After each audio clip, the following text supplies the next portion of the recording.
Welcome back, gang. It's Delta here from DeltaGaming.com with the Marauder Stamp Sorc. This thing is awesome, and here it is. YOLO is back. So, action starts out. ADs are going to keep down per usual. Playing solo, one life to live. Now, it gets a little bit slow, but I'm going to kind of take you through my thought process and what I'm doing, why, so you can use it for yourself to play this build and make any adjustments that you see fit.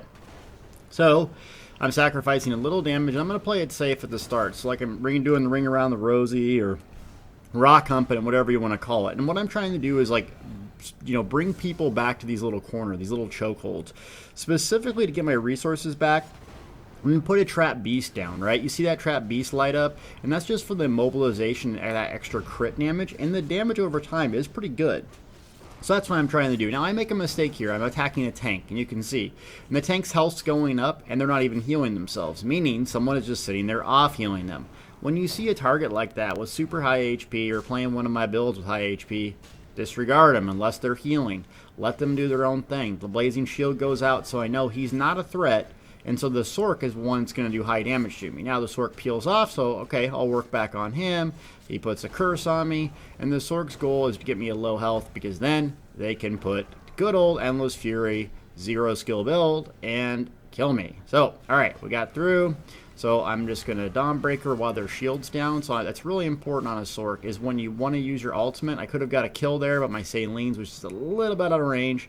And they're streaking back to the little Zerg. Now, what tells me here this player's inexperience is they're not healing themselves, right? So I'm going to go in there, and they don't have a self-heal, just besides Dark Deal. So that tells me, yeah, easy kills. But I'm peeling away. The thing is, I'm going to get a lot of attention, right, playing in Cyrodiil. So when in doubt, peel away, don't finish the kill if it's going to cause you a death. So I'd rather play it safe. Peel back, set my trap down, use Dark Deal, get my stamina up, got a sword and board ult, life's good.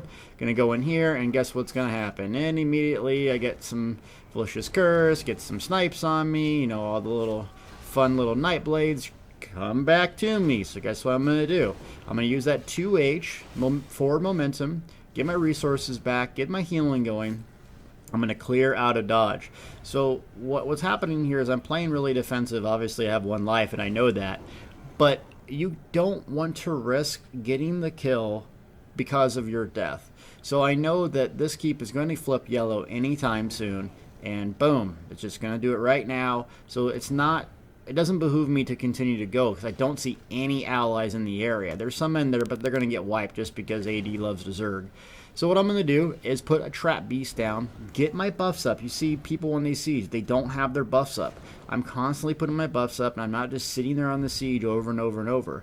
And I put a trap down on the siege. The reason I did that is when a Nightblade inevitably comes ambush spams me, they're going to lock up, immobilize right in that place, and take some damage. So I got some kills there. And this guy is not even healing himself, doesn't know what he's doing, so we're going to put him down real quick, and we're going to go to the back line. So right there, I'm trying to get that guy. I missed.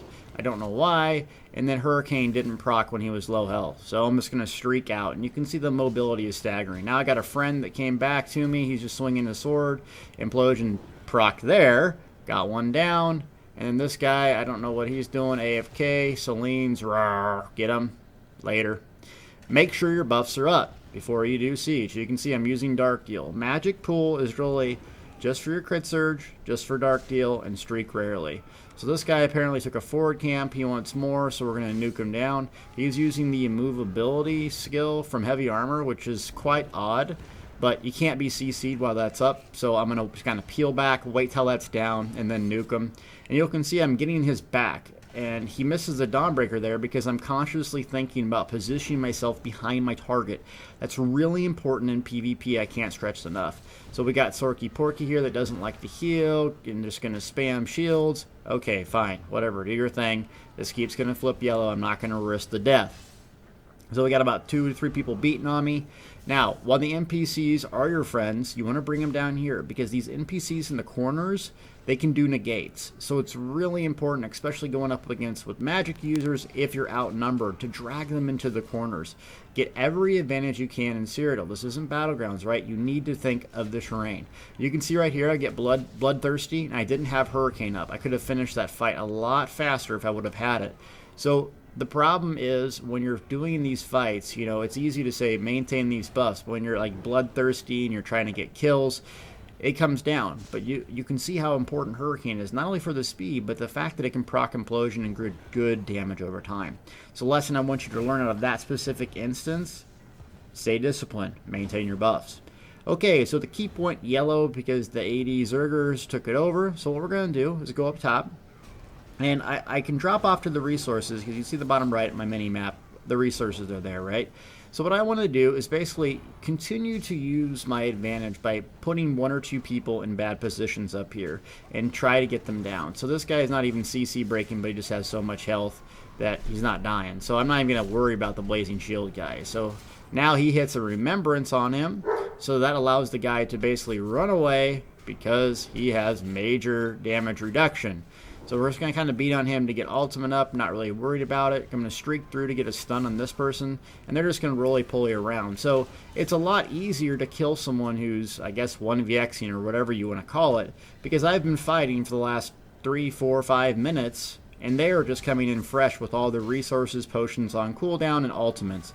So remember that you have to factor that in when you're playing. I'm going to pop a Sword and Shield ultimate so I get that damage reduction while they're trying to execute me, nuke them down. That person got blood hungry, so I'm at my health, a little HP a little bit lower, and should have stuck with the plan and stunned me instead. Fully charged heavy attack, trap beast down into a reverb. Brrr, Celine's hits.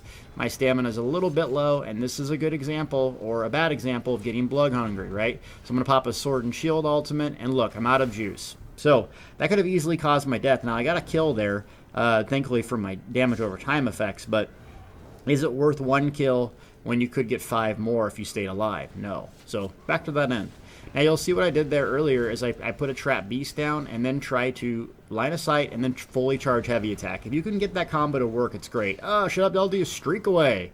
Streak, streak, streak, sword and board alt, Darkteal. Darkteal is a staggeringly powerful heal. Use it when you're in trouble. Sword and board alt goes so well with it because it's really hard to bash you with that up.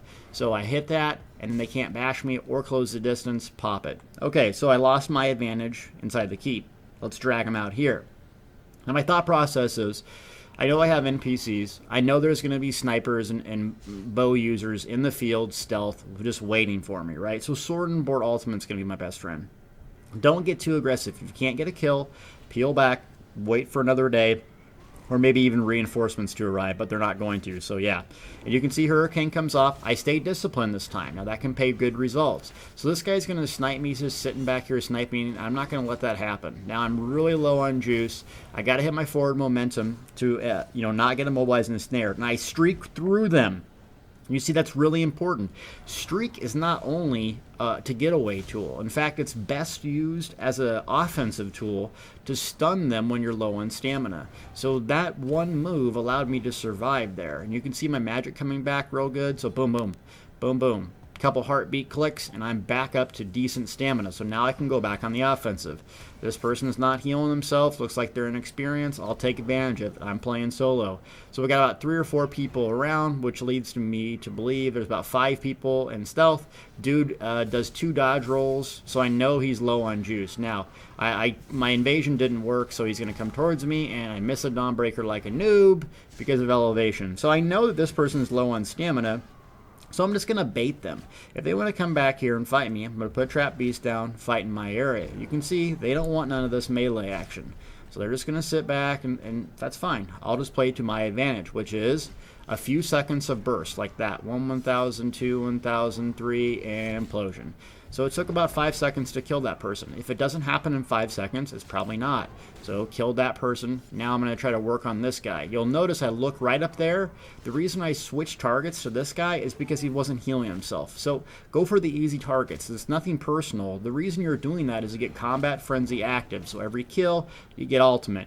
Ultimate is the name of the game. Okay, we're going to bring back a friend here, so he's just going to ambush spam me like Nightblades love to do, and guess what? That plays right into this Bill's hand. With Hurricane up for implosions, Trap Beast down, you can see I'm constantly casting it. I'm just waiting for those people. I hit a Sword and Board ult instead of Dawnbreaker because it's going to give me about 5 seconds or so where I can go a little bit ham and I take down 2 people pretty easily that way. Okay, so the bow users are starting to, come in here and do what they do, mindlessly shoot their bow. So I'm going to put a trap beast down. Now, I'm putting a cold fire down. Thank you, Faker, for sending me these, and Lala, and Josh. And now what I'm going to do is just kind of lure them back into a choke point. So this is kind of where I start to lose the fight and get a little too greedy, since my confidence is starting to build up, getting a lot of kills solo against a, good old AD mob against me solo, like usual. But that's fine. It's only going to make you stronger. So anyways, I'm going to hit him with Siege, and then I'm going to focus on whoever takes the brunt of it, or whoever's not self-healing. Remember, if you hit them with that Siege, that's going to hurt and no CP. Take advantage of it. If they're going to, 1v6 me, I'm going to take advantage of every mathematical thing I have in the game. So hit them with Siege. Make sure you recast Hurricane right before you go out. That way, if they are low, you can get a really, boom, juicy implosion proc, just like that. You see that? If I wouldn't have recasted it while I was in trouble, I wouldn't have got it. Now, this is where I lose the fight. So a couple words to you. Don't fight in open field against AD. They're going to shoot you with bows over and over and over. Also, don't get greedy. Once your confidence starts building and you're really, proficient at your build and you can take on 1v3s pretty easily, that's when you're at your weakest, because you're not going to pull out when you should. So you can see this guy, he's a bow, right? And he has full resources, full ultimate, I don't. So he can do 2 or 3 dodge rolls in a potion, right? Well, now I have 3 or 4 dots on me. I'm low on juice. I can't reliably heal on these rocks, and I die. So that's a bad example where I did chase, and it cost me the round. Well, gang, that's a wrap, YOLO. So hopefully you can use this build and do better than I can with it and improve it, because ultimately that's why we're playing the game, right? Best we can. In solo PvP, it's rough sometimes, right? You get zerged down, but ultimately being uncomfortable is going to make you better, whether you're lifting weights, whether you're playing video games, or whatever. So you can't always be in your comfort zone fighting with zergs and just running around like that. I mean, I've done it before, and it doesn't pay dividends if you're trying to get better. So my best advice to you, get out of your comfort zone, do something new, do something different, and try to improve, because ultimately we can all learn something. And I appreciate you watching. Subscribe. Hey, Sork, it's good.